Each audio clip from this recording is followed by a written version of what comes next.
भारतीय संस्कृति में व्रत और पर्व केवल धार्मिक कर्मकांड नहीं, बल्कि समाज और परिवार के जीवन में संस्कार, नैतिकता और प्रेम के सूत्र हैं। जितिया व्रत इसी श्रेणी का अनमोल व्रत है। ये पर्व माताएं अपने पुत्रों की दीर्घायु, स्वास्थ्य और समृद्धि के लिए करती हैं। भाद्रपद मास की कृष्ण पक्ष की अष्टमी को ये व्रत किया जाता है। इसे जीवित पुत्रिका व्रत भी कहा जाता है। इसका उद्देश्य केवल पुत्र की लंबी उम्र नहीं, बल्कि मातृत्व की शक्ति, त्याग और करुणा को प्रकट करना भी है। व्रत का उद्गम। जितिया व्रत का मूल प्राचीन काल से जुड़ा है। लोक कथाओं और पुराणों के अनुसार जब समाज में संतान की रक्षा सर्वोपरि थी, तब माताओं ने संकल्प लिया कि वे पुत्र की रक्षा के लिए कठिन तपस्या करेंगी। इस व्रत का संबंध राजा जीमूत वाहन की कथा से जुड़ा हुआ है। उन्होंने नागवंश की रक्षा के लिए अपने जीवन का बलिदान दिया। उनके इस त्याग और करुणा से प्रेरित होकर माताएं संतान की रक्षा के लिए ये व्रत करती हैं। नाम का अर्थ। जितिया शब्द जित से बना है, जिसका अर्थ है विजय प्राप्त करना। व्रत के माध्यम से माताएं अपने पुत्र को संकट और मृत्यु से विजय दिलाना चाहती हैं। इसे जीवित पुत्रिका भी कहा जाता है, अर्थात संतान को जीवित रखने वाला व्रत। धार्मिक और सामाजिक महत्व। धर्मशास्त्रों के अनुसार संतान की रक्षा माता का परम धर्म है। इस व्रत में माताएं निर्जल उपवास रखकर पुत्र की दीर्घायु और सुरक्षा के लिए भगवान से प्रार्थना करती हैं। सामाजिक दृष्टि से ये व्रत सामूहिक रूप से महिलाओं को जोड़ता है। गांव के तालाब या नदी किनारे सामूहिक पूजा और गीत गाए जाते हैं। मातृत्व का प्रतीक। जितिया व्रत मातृत्व, त्याग और करुणा का प्रतीक है। माताएं कठिन तपस्या करके पुत्र की रक्षा सुनिश्चित करती हैं। ये व्रत स्त्रियों के आत्मबल और समाज में उनके योगदान को दर्शाता है। लोकगीत और परंपरा। जितिया व्रत पर विशेष लोकगीत गाए जाते हैं। पुत्र की लंबी उम्र और स्वास्थ्य की कामना वाले गीत, जीमूत वाहन के बलिदान की कथा आधारित गीत, जिउतिया मैया की स्तुति। लोकगीत और कथा के मिश्रण से व्रत का वातावरण और भी हृदयस्पर्शी हो जाता है। अध्याय 2। राजा जीमूत वाहन की कथा। परिचय।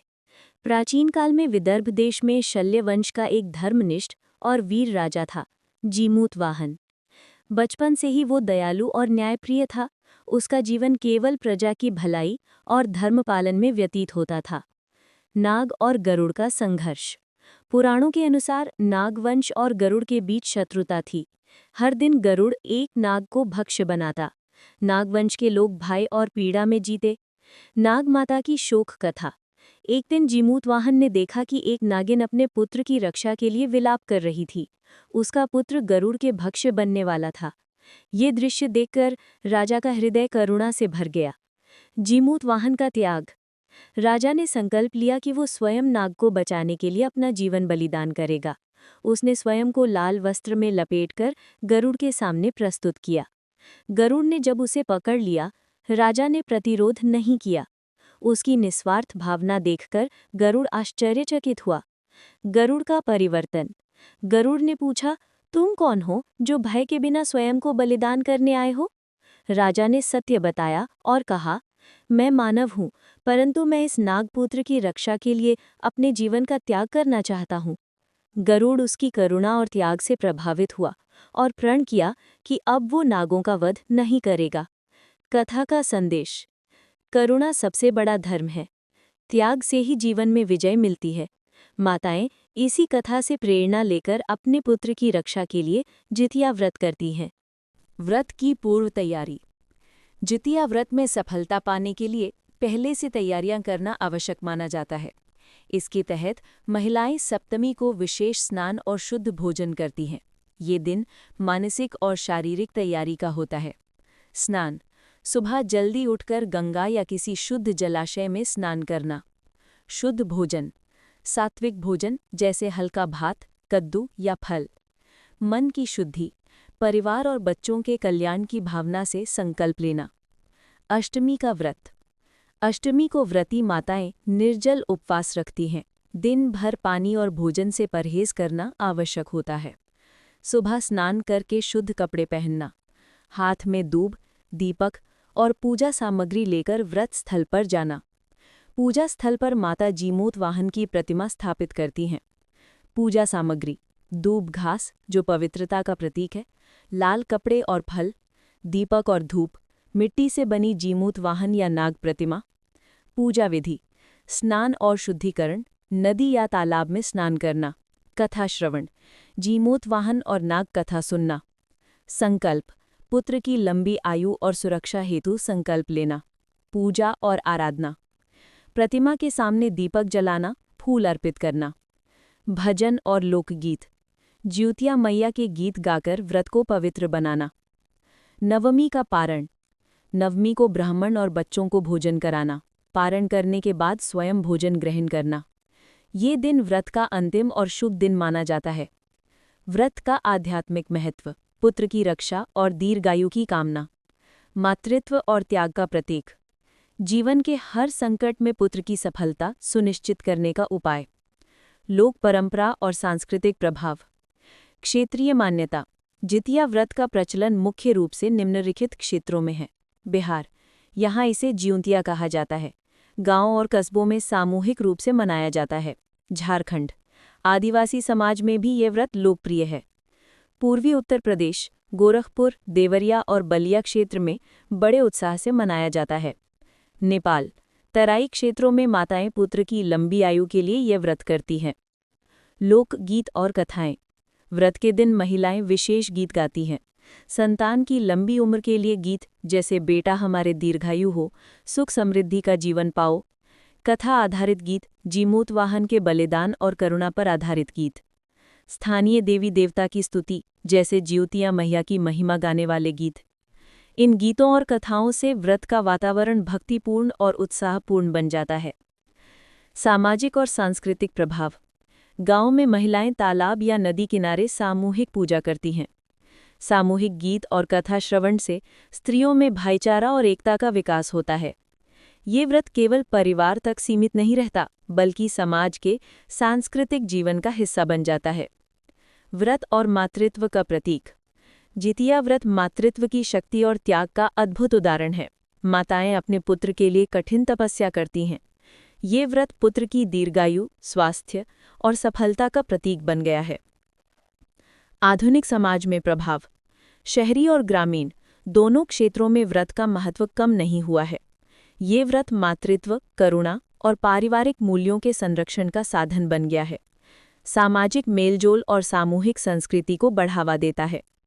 आज के समय में भले ही विज्ञान और तर्कशील सोच ने जीवन के कई पहलुओं को प्रभावित किया हो, परंतु जितिया व्रत का महत्व और प्रासंगिकता आज भी बरकरार है। ये व्रत केवल धार्मिक कर्मकांड नहीं, बल्कि मातृत्व और परिवार के प्रति निष्ठा का प्रतीक बन गया है। संतान की रक्षा: आधुनिक माता-पिता अब भी अपने बच्चों की सुरक्षा, स्वास्थ्य और मानसिक विकास के लिए सतत प्रयास करते हैं। जितिया व्रत इस भावना का प्रतीक बन गया है। सांस्कृतिक शिक्षा: व्रत और कथा के माध्यम से बच्चों और युवाओं को भारतीय संस्कृति, त्याग और करुणा की शिक्षा मिलती है। सामाजिक समरसता: गांव और शहरों में सामूहिक पूजा और लोकगीत व्रत को केवल पारिवारिक नहीं, बल्कि सामाजिक कार्यक्रम में बदल देते हैं। मातृत्व और त्याग का प्रतीक: जितिया व्रत माताओं की निस्वार्थ भावना और त्याग का जीवंत उदाहरण है। ये व्रत ये सिखाता है कि संतान की सुरक्षा और भलाई के लिए माता किसी भी कठिनाई से नहीं डरती। त्याग और तपस्या से जीवन में संकटों पर विजय प्राप्त होती है। मातृत्व केवल जन्म देने तक सीमित नहीं है, ये संतान के जीवन की सफलता और सुरक्षा तक जारी रहती है। सामाजिक और सांस्कृतिक महत्व: जितिया व्रत का प्रभाव केवल पारिवारिक जीवन तक सीमित नहीं है, ये व्रत समाज में भी कई महत्वपूर्ण संदेश देता है। सामूहिक पूजा और लोकगीत समाज में भाईचारा और एकता बढ़ाते हैं। लोकगीतों और कथाओं के माध्यम से नई पीढ़ी में सांस्कृतिक और धार्मिक शिक्षा का संचार होता है। व्रत माताओं को मानसिक और आध्यात्मिक शक्ति प्रदान करता है। लोक कथाओं और आदर्शों का प्रसार: जितिया व्रत से जुड़ी लोक कथाएं जैसे राजा जीमूत वाहन की कथा माताओं के समर्पण और करुणा की मिसाल प्रस्तुत करती हैं। कथा में यह सिखाया गया है कि बलिदान और करुणा से ही जीवन की सच्ची विजय मिलती है। यह आदर्श माताओं के लिए प्रेरणा बनता है और बच्चों के लिए नैतिक शिक्षा का माध्यम।